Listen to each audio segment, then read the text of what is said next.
capacitation, c'est quelque chose que j'aime bien, même si c'est un double sens aussi.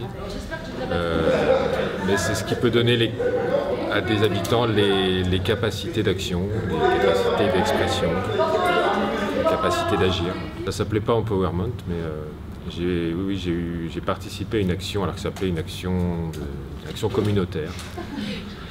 En 2 mots, dans un quartier à Bagneux, suite à des problèmes de drogue sur le quartier, une mobilisation des habitants, des associations et toute une démarche proposée par un travailleur social d'origine chilienne, donc de formation des habitants et à partir de là d'organisation, de développement de projets, de création d'une association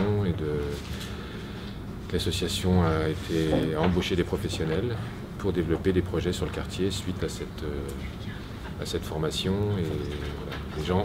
Les habitants ont acquis à ce moment-là des capacités pour comprendre les phénomènes de toxicomanie et essayer de proposer des actions en direction des habitants. Donc voilà, c'était une belle expérience.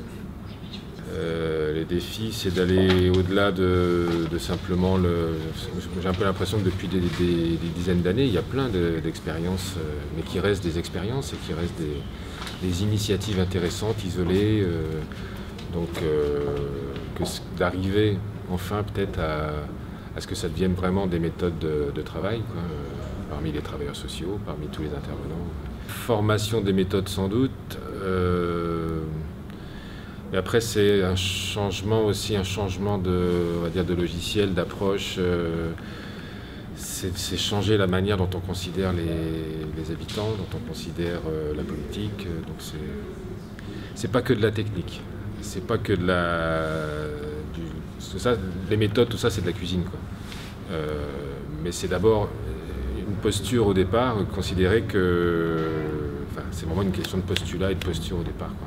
Donc là, c'est un changement d'approche.